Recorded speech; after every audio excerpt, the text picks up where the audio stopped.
Hi, I'm Julian Ryan, and I'm a storyteller and also a teaching artist with Arts Westchester. And welcome to my introduction to storytelling. Let's get started. Once upon a time, when we hear those words, we naturally lean in because ever since we were a little kid, that meant we're going to hear a story. Stories captivate us and they hold our attention because they use descriptive language and talk to our emotions and they stay in our memory. So, we're going to use stories today to show how you can hold other people's attention. You can use it to tell a fun story to your friends and family. You can use it in class to illustrate a point to your teacher in good moments, and sometimes even to talk to someone that you're going for a job for. You want to show them what you're made of and some values you've had and how you've overcome some challenges. That might be the time to use a little story.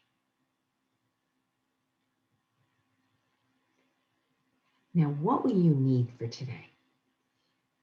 You're going to need to bring yourself, your focused listening, like my friend here, and just pen, paper, pencil, whatever you need to just jot down a few notes. This is not about memorizing anything. It's about just enjoying the learning process together. So, what's a story? It's a narrative or a tale that's a series of events or experiences, whether they're non fictional, which means they're true, there's something that actually happened in history or in current events, or fictional, something you've made up. A fairy tale is a good example of a story. Now, one of the important things we need to keep in mind when we do storytelling is that a storyline has a beginning, a middle, and an end.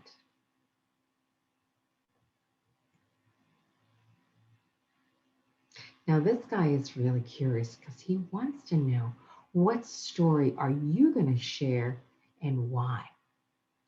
Hmm. Now, if you and I were sitting down for a minute and telling me how much you love basketball, I would try to figure out how to relate to you. Now, there's a good chance I would tell you about a time when I was a little kid, when I was even shorter than I am now and wasn't so good at basketball. Really good at dancing, not so good at basketball. And suddenly one day, the school got together and got the money to put up basketball hoops in the parking lot outside my grade school. Good news for some kids, not so good for other kids. So, what happened? Well, I tried to learn how to dribble. I tried to learn how to dunk that ball into the basket. But all you kept hearing is thunk and slam as the ball missed. And there was that mean girl in class who would say, just loud enough. You know, the object of this game is to get the ball in the hoop. I know. So what did I do? I went home, asked my big brother for help. He showed me how to hold the ball a little bit, showed me how to toss the ball up towards the hoop, but I still wasn't getting the basket. But one day, I stood on that foul line, took a breath, held her hands a certain way, still looked awkward and short, but I heard a sound I never heard before. Swoosh, the basket was in. I had finally did it. And then I did it again. So that's an example of a little story. Now, If you heard that, you might think to yourself, maybe I want to hire this gal. She didn't give up. She might be really good for a summer job. She was she practiced, she took initiative, she asked for help. And those are the kind of stories I'd love you to practice doing for yourself. Because not only do we hear ourselves talk, we also learn something about ourselves when we do it in story forms.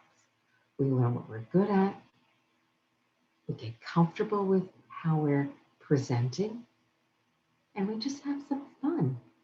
And when we talk to other people, they're going to learn about us and experience us in a new way. So, what story maybe came to mind that you may want to take a chance and start playing with and learning how to tell? Okay, here's an important thing when we're writing a story or creating a story. We have to figure out what will fly. So we got to figure out the parts we absolutely, absolutely need in the story. And then sometimes we have to let a little bit of parts of it go, especially if we don't have much time to tell the story. So think of our friend here flying through the air. What do I need in my story? And what do I need to just set aside? Or maybe wait till I do a very, very, very long story. Or you can write it down and create a short story. The other important question here is who's going to be listening to your story?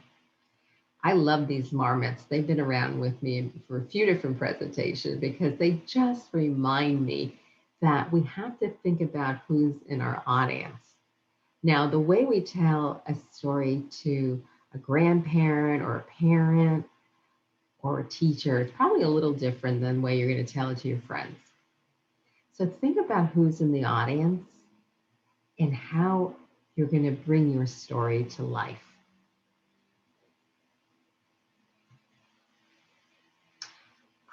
Very important thing. Know your ending. You've got a great idea. You've got some great parts that you want to share. But the most important thing you got to think about is the ending. And no, saying the end at the end doesn't cut it. Figure out why you're ending in a certain place, what you want your audience to experience and know at the end. And then we're going to have to work backwards.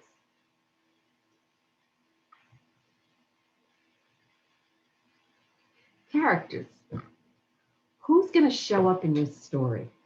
Is it just you? Is there a whole slew of characters you're going to have to introduce in various ways? Maybe there's a character or two that when you're telling a story out loud aren't that important, or you can maybe just eliminate them temporarily. So think about who needs to be there to make the story make sense and bring it to life. And what part do you play? Now, this guy looks like he's been in serious trouble. I think there's Christmas lights there or something he's knocked down, so he's taken it all in. But what part will you play in your story? Are you the narrator and that you're observing the story and all the things that are happening in it?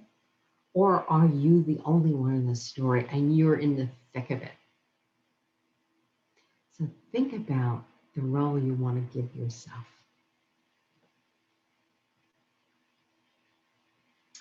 Set the time and the place so your audience or your listeners know where you were and how you showed up in your story. Were you a very little kid or like you are now in school? So talk to them and just give people a few cues to start with about the time, the year, and where you were. in your house, in the schoolyard, the library maybe, who knows? But anyway, but just let them know where you were. How are you going to use your voice, your body, and your hands? Now, this guy, or this gal, lion, is definitely letting you know that she's having a moment. She's expressing herself.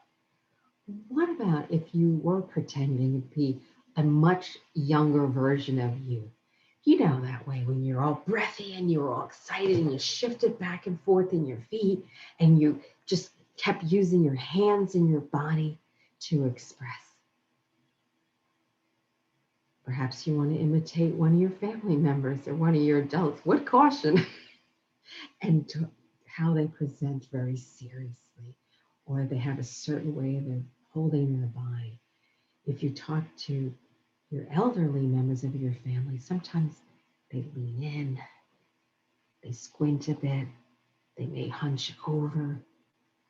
So how are you going to use all the parts of your body to express what it's like to be a character in your story?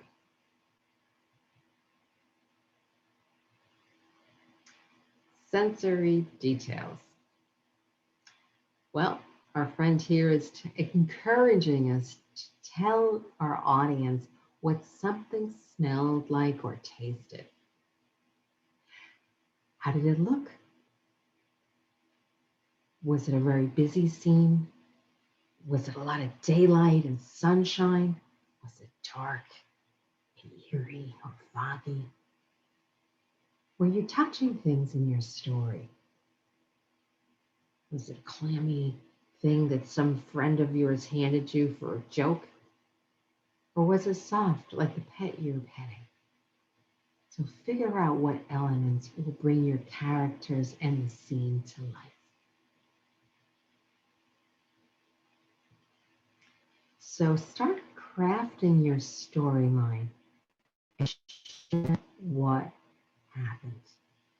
So the key to that is to be in the moment, as if the story is happening right now. So keep these questions handy as you're thinking about that. We talked about how you're going to end your story. So now, where do you need to begin it? What's happening that starts the scene? What's your turning point or the middle of the story where you learn something or some actions happened that changed everything? Maybe you got possession of the ball in a sports game and made that winning point. Or maybe you got the nerve to start learning new arts and trying it out and experimenting. But when you realize you could do this, and then bring us to the end.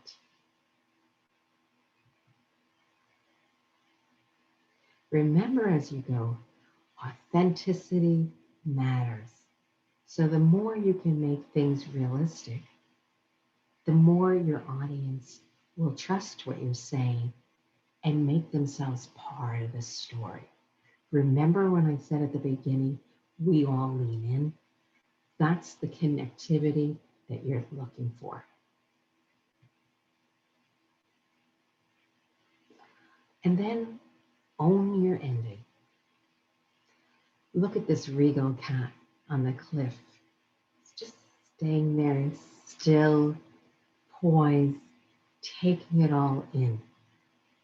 And that's one of the most challenging things to do when we're starting to tell a story and getting used to hearing our own voice. Sometimes we want to jump in at the end and explain to people what our point was. But just let it sit. Let the listeners take it in and think. Let the emotions settle and step away. Later on, if you want to answer some questions and explain what you're thinking or you're trying to do, that's fine. But at that moment, just give yourself time to be.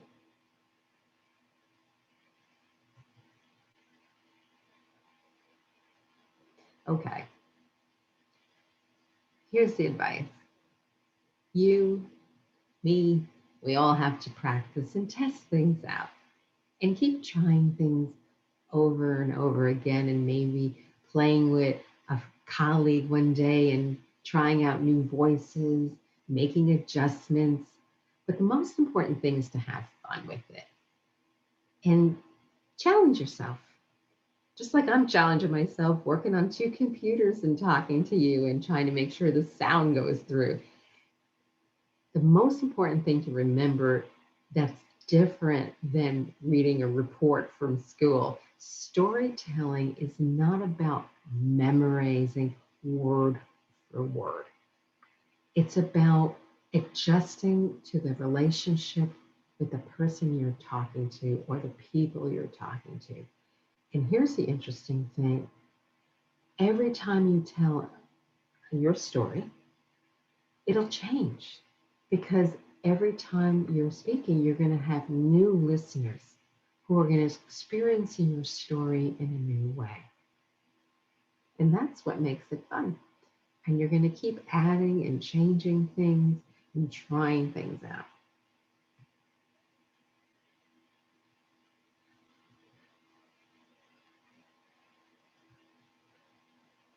There we go. Manage your distractions. Now, I'm including this slide here because sometimes when we're in a creative mode, the hardest critic is us. So I want you to manage that you just play with a story that comes to mind. If an idea comes to you, there's probably a good reason you thought of it.